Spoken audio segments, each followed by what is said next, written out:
मित्रांनो, मॅथ्स 1 आणि मॅथ्स 2 यामध्ये आपण तीन प्रकरण आपण आपले शिकवून झाले ते बघितलेत, आपण शिकलेलो आहोत. आता मॅथ्स 1 मध्ये आपलं 3rd चॅप्टर चालू आहे, अरिथमॅटिक प्रोग्रेशन, अंकगणिती श्रेणी. अंकगणिती श्रेणी यामध्ये आपण n व पद जे कसं काढायचं आहे, nth term, how to find the nth term, ही कन्सेप्ट आज आपण शिकणार आहोत. या अगोदरच्या चॅप्टर्सचे जे लिंक्स आहेत त्या लिंक्स तुम्हाला डिस्क्रिप्शन बॉक्स मध्ये पाहायला मिळतील. तुम्ही सबस्क्राइब करू शकता आणि बेल आयकॉनवर क्लिक केल्यास तुम्हाला तसे रोजच्या रेग्युलर व्हिडिओचे नोटिफिकेशन्स मिळू शकतील. आज आपण अंकगणिती श्रेणीचं nवे पद कसं फाइंड करायचं ते शिकणार आहोत. nth term of arithmetic progression, अंकगणिती श्रेणी असेल तर त्याचं nth टर्म आपण काढणार आहोत. या अगोदर आपण काय बघितलं की फर्स्ट टर्म जो आहे तो a याच्याने दाखवणार आणि कॉमन डिफरन्स, सामान्य जो फरक आहे तो d या अक्षराने आपण दर्शवतो. समजा आपल्याला t2 सेकंड पद काढायचं असेल तर काय करतो आपण, प्रिव्हियस टर्म मध्ये त्याचा कॉमन डिफरन्स जो आहे स्मॉल d ऍड करत असतो, त्यांची बेरीज करत असतो, तेव्हा आपल्याला नेक्स्ट पुढचं पद मिळत असतं. t2 = t1 + d. किंवा हा फॉर्म्युला आपण शिकलेलो आहोत, त्याच्यावरचे उदाहरण पण घेतले आपण 3.1 मधून. डिफरन्स इक्वल टू जो हे असेल नेक्स्ट टर्मचा मधून मायनस त्याचं प्रिव्हियस टर्म मायनस करायचंय, tn+1 - tn. पुढच्या पदातून मागचं पद जर वजा केलं तर आपल्याला कॉमन डिफरन्स d ची व्हॅल्यू मिळते. समजा एखादी आपण घेऊया, दिस इज अन अरिथमॅटिक प्रोग्रेशन, ज्यामध्ये 5, 8, 11, 14 हे अरिथमॅटिक प्रोग्रेशन आहे. अगोदर आहे की नाही ते बघूया. फर्स्ट टर्म आहे 5, सेकंड टर्म 8 आहे, थर्ड 11. कॉमन डिफरन्स काढायचा आहे तर मी काय करणार, आता second term minus first term, 8 - 5 3 आहे.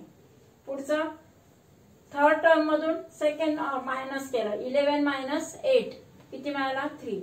म्हणजे त्यांचा कॉमन डिफरन्स जो आहे तो कॉन्स्टंट आहे. The common difference is constant. त्यांचा arithmetic, therefore it is arithmetic progression. D ची व्हॅल्यू स्थिर आहे. डी ची किंमत जेव्हा स्थिर असते तेव्हा ती जी श्रेणी असते ती अंकगणिती श्रेणी असते.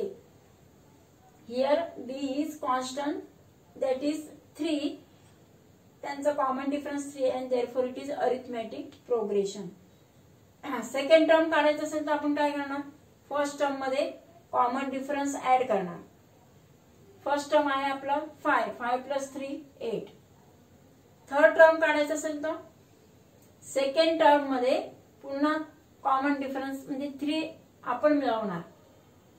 म्हणजे सेकंड काढायचं होतं तर फर्स्ट अधिक डी. सेकंड थर्ड काढायचं तर 8 + 3 = 11. म्हणजेच काय झालंय ते, आपण आपल्याला जेव्हा नेक्स्ट टर्म काढायचं असेल तेव्हा प्रिव्हियस टर्म मध्ये डिफरन्स ऍड करत असतो.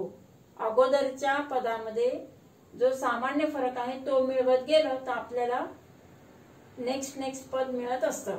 समजा मला 10वं पद काढायचं असेल तर काय करणार, 9व्या पदामध्ये कॉमन डिफरन्स ऍड करणार. 9वं पद जे असेल ते त्याच्यामध्ये 3 ऍड करणार मी, म्हणजे मिळाला आपल्याला 10th, 10वं जे पद आहे ते मिळणार. समजा 20th पद काढायचं असेल तर 20th टर्म काढायचं असेल तर 19 माहित पाहिजे आपल्याला, म्हणजे 19 पर्यंत काढत जाणार आपण आणि मग आपल्याला 20th पद मिळणार. किंवा समजा 100वं पद काढायचं मला, तर 100वं पद काढण्यासाठी काय करावं लागेल, 99वं जे पद आहे ते शोधावं लागणार. म्हणजे 99 पर्यंत काढत जायचं. असं 99व्या पद मध्ये पुन्हा 3 ऍड करणार, तेव्हा आपल्याला मिळणार 100वं पद. मग इट इज व्हेरी म्हणजे कॉम्प्लिकेटेड हे जे आहे आणि टाइम कन्झ्युमिंग जे आहे प्रोसेस आहे. या मेथडमुळे होतं काय की 100वं पद काढायचं असेल तर 100 वेळेस तेवढं तुम्हाला कॅल्क्युलेशन करावं लागणार. आणि म्हणून त्यासाठी आता हे जो फॉर्म्युला आहे तो म्हणजे nवे पद काढण्यासाठी यावरूनच एक फॉर्म्युला तयार केलाय की it is time saving.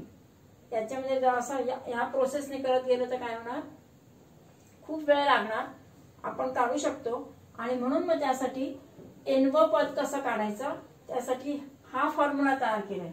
Tn is equal to first term plus previous term into D.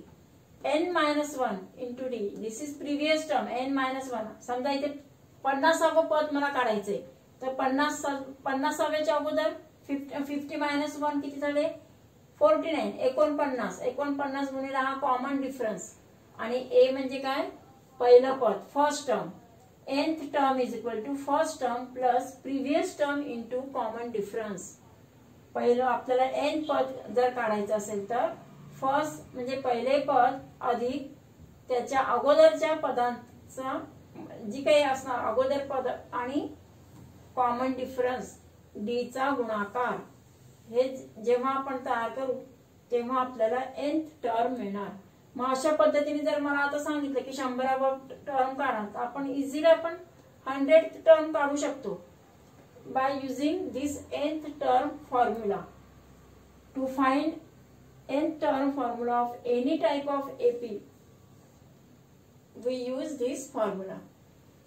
आणि म्हणून मग इथे घेतले पहा A is first term पहिलं पद आहे and D is the common difference सामान्य फरक घेतलाय तो. आणि त्यानुसार आपण त्याचं आता एक एक्झाम्पलच बघूया आपण. आता ह्या इथे जर आपल्याला कॉमन डिफरन्स काढायचा असेल तर त्यासाठी 100 जे पद आहे ते आपण सहजपणे काढू शकतो. आणि यामुळे होतं काय की समजा एखादा मध्येच कितवं पद आहे ते पण आपण ओळखू शकतो. या अरिथमेटिक प्रोग्रेशन मध्ये कोणती तुम्हाला एखादं मधलं पद दिलंय तुम्हाला सांगितलं की त्याचं त्या पदाचा क्रमांक कितवा आहे. You have to find the number of किंवा त्याचा जो नंबर आहे इन दॅट सिक्वेन्स कितवा नंबर आहे तो तुम्ही फाइंड करू शकता. कितवं पद आहे ते तर आपण फाइंड करणारच आहोत आणि आपल्याला nth टर्म सुद्धा फाइंड करता येतं. आणि म्हणून it is very useful for this arithmetic progression. Example मध्ये धिस इज अरिथमेटिक प्रोग्रेशन आहे की नाही बघूया आपण. काय दिलंय 5, 11, 27, 23 डॅश डॅश डॅश. यामध्ये पहा फर्स्ट टर्म घेतला आपण a is equal to 5. Second आहे 11. कॉमन डिफरन्स काढायचा म्हणून सेकंड मायनस फर्स्ट घेतला. 11 minus 5 we get 6. Common difference किती आला 6 आला. म्हणजे मला a ची व्हॅल्यू मिळाली आणि d ची व्हॅल्यू मिळाली. a आणि d माहित असेल तर आपण काय करतो a आणि d माहित असेल तर nth टर्म काढू शकतो. मला जर 5वं टर्म काढायचंय for this arithmetic progression I have to find 5th term. 5वं टर्म काढायचंय तर मी काय करणार tnth is equal to a plus n minus 1 into bracket into d common difference. हा फॉर्म्युला यूज करायचा आहे आणि n ची व्हॅल्यू 5 ठेवणार. 5वं टर्म काढायचं आहे ना. therefore I put the value of n is equal to 5.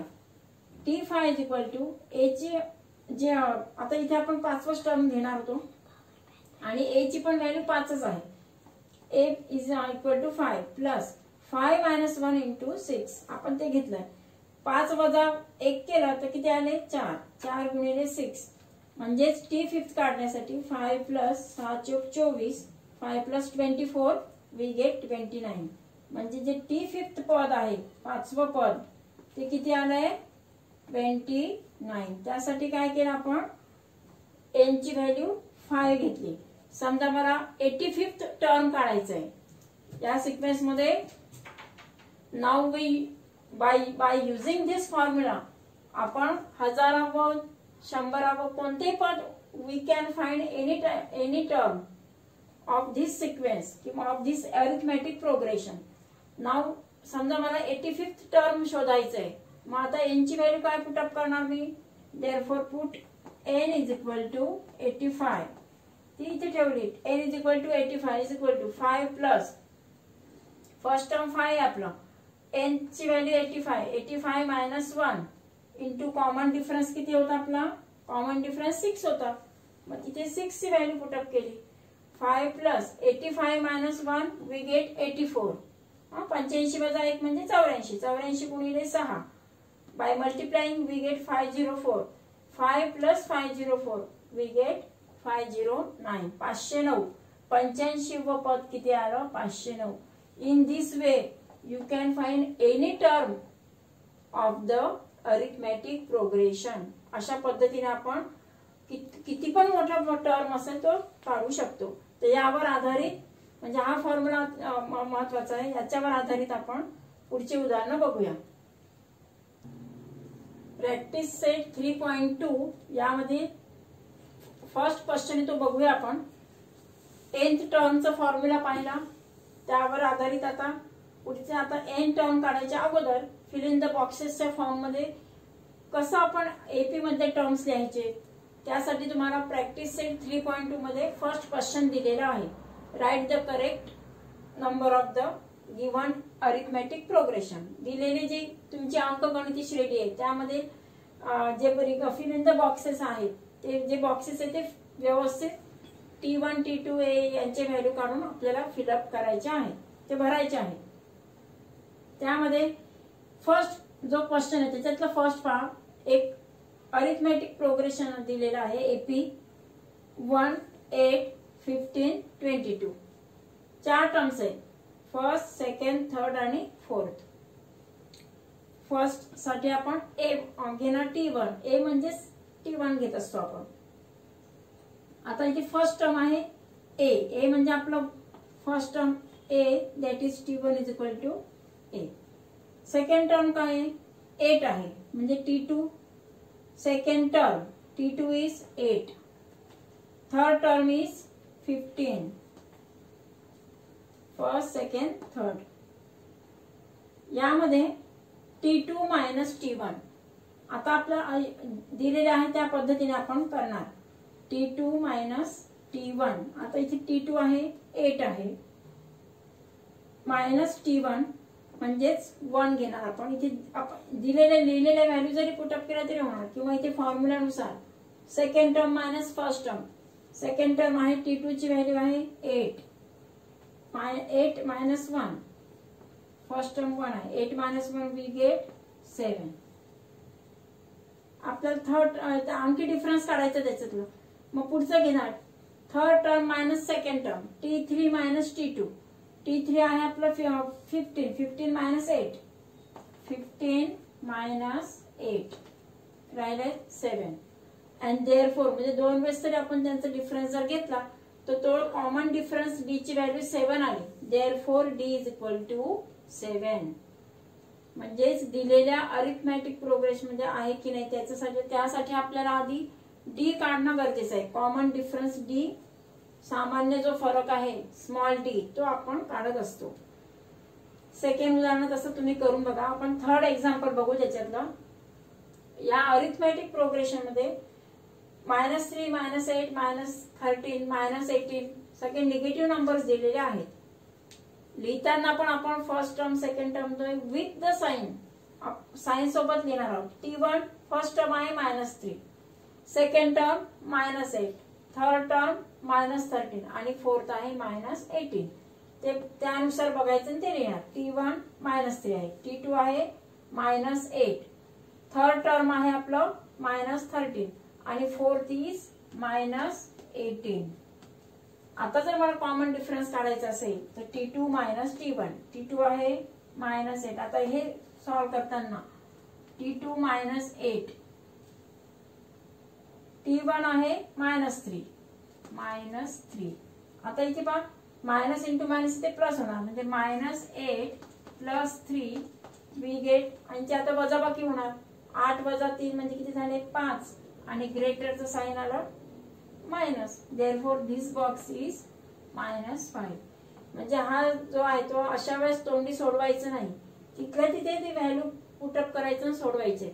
जरी तुम्हाला ऍक्टिव्हिटी मध्ये जवळ लिहिलं असेल तरी सुद्धा तुम्ही सुटसुटीत लिहायचं लिहिताना आणि ते जे व्हॅल्यूज आहे तिथल्या तिथे पुटअप करून तिथे सॉल्व करून बघायचं की जेणेकरून तुम्हाला तिथे म्हणजे ओरली सॉल्व करायच्या ऐवजी तिथे लिहून जर सॉल्व केलं तर चुकणार नाही किंवा साइन वगैरे चुकू शकत नाही.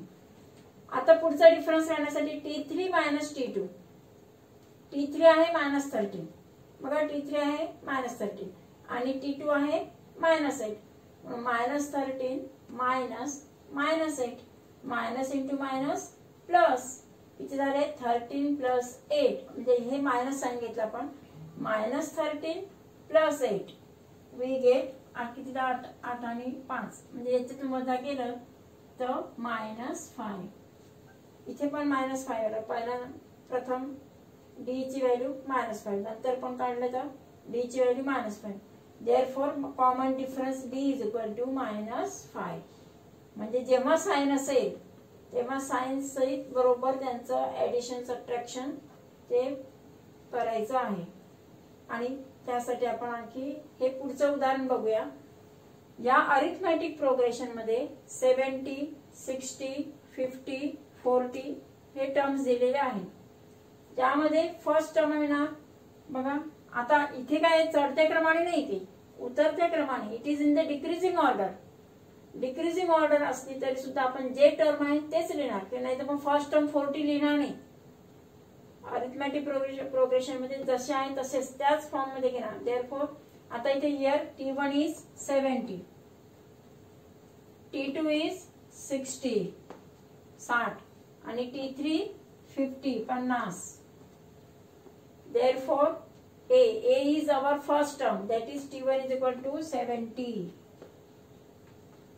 जर कॉमन डिफरन्स काढायचं असेल तर काय करणार आता इथे त्यांनी मध्ये स्टेप्स गाळलेल्या आहेत डायरेक्ट तुम्हाला डी ची व्हॅल्यू कुठून विचारलेली आहे आणि डी ची व्हॅल्यू काढण्यासाठी आपण D is equal to T2 - T1 हा फॉर्म्युला इथे खाली लिहून बघायचा ते सोडवायचं आपल्याला T2 - T1 is equal to 60 आता T2 चे व्हॅल्यू आपण 60 घेतली T1 आहे 70 60 - 70 60 वजा 70 आता 70 मधून 60 वजा केलं तर राहिले 10 आणि ही मोठी संख्या आहे इट इज ग्रेटर म्हणजे जी मोठी असेल त्याचा साइन घेतो ते झालं -10 म्हणजे जो डिफरन्स आला तो कसा आला -10 इथे सॉल्व करून बघितलं आणि मग डायरेक्ट त्या बॉक्स मध्ये म्हणजे डी ची व्हॅल्यू जी आहे ती -10 आपण लिहिलेली आहे म्हणजे अशा पद्धतीने तुम्हाला 1 किंवा 2 मार्कासाठी हे जे ऍक्टिव्हिटीच्या फॉर्म मध्ये छोटे छोटे प्रश्न आहेत हे विचारले जातात त्यामध्ये T1 T2 ची व्हॅल्यू तिथल्या तिथे ठेवून काही वेळेस तिथे सॉल्व करून बघायचं आपल्याला आता आपण पुढचं उदाहरण बघूया या सेट मध्ये क्वेश्चन 2 आपण बघूया की क्वेश्चन 2 मध्ये काय सांगितलंय decide the given sequence is arithmetic progression and find the 20th term म्हणजे दिलेली जी श्रेणी आहे ती अंकगणिती श्रेणी आहे की नाही अरिथमॅटिक प्रोग्रेशन आहे की नाही ते आपल्याला बघायचंय आणि 20व पद आहे ते आपल्याला शोधायचंय 20th टर्म शोधून काढायचंय आणि त्यासाठी आपण nth टर्मचा फॉर्म्युला वापरणार आहोत पुढे पाहता सोल्युशन मध्ये अगोदर आपल्याला एपी आहे की नाही अरिथमॅटिक प्रोग्रेशन आहे की नाही हे शोधण्यासाठी आपण नेहमी कॉमन डिफरन्स अगोदर काढणार if common difference is constant then it is arithmetic progression म्हणजे सामान्य फरक डी ची व्हॅल्यू जर का स्थिर असेल तर ती अरिथमॅटिक प्रोग्रेशन असते आणि त्यासाठी अगोदर आपण T1 T2 T3 असे त्यांचे व्हॅल्यू जे आहे ते पुटअप करूया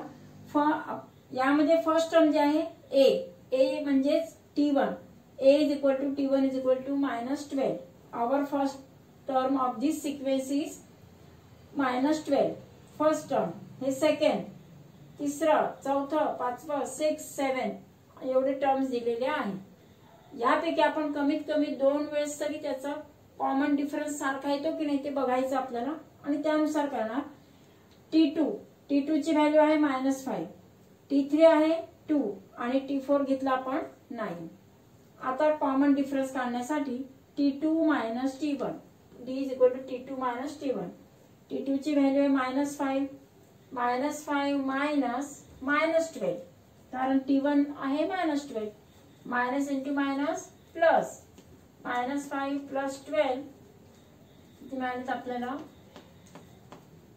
7 म्हणजे डी ची व्हॅल्यू मिळाली 7 -5 + 12 12तून 5 वजा केले 7 राहिले मोठ्या संख्येचं चिन्ह अधिक म्हणजे इथे डी ची व्हॅल्यू मिळाली 7 तसं T3 - T2 करून बघूया T3 ची व्हॅल्यू 2 आहे 2 - -5 2 मायनस मायनस 5 मायनस मायनस इथे प्लस झाले म्हणजे किती झाले 2 + 5 2 + 5 is equal to we get 7 D ची व्हॅल्यू मिळाली 7 आणखी एकदा काढून बघूया difference T4 minus T3 9 minus 2 7 T4 आहे 9 आणि T3 आहे -2 9 minus 2 we get D is equal to 7 म्हणजे जो सामान्य फरक D आहे तो D चा फरक सगळीकडे कॉन्स्टंट येतो का 3 वेळेस काढला पण D is equal to 7 D is equal to 7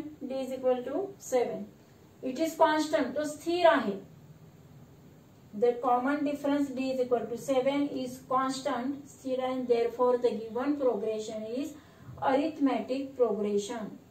दिलेली जी क्रमिका आहे ती अंकगणिती श्रेणी आहे कारण D ची व्हॅल्यू ही स्थिर आहे. Now we use the nth term formula. n term कारण आपल्याला 20 काढायचं आहे ना 20वे पद काढायचं आहे म्हणून n ची व्हॅल्यू काय करणार मी put n is equal to 20. Therefore, nth term a plus n minus 1 into d. T20 is equal to -12. First term आपण -12 घेतलेलं आहे. a is equal to T1 is equal to -12.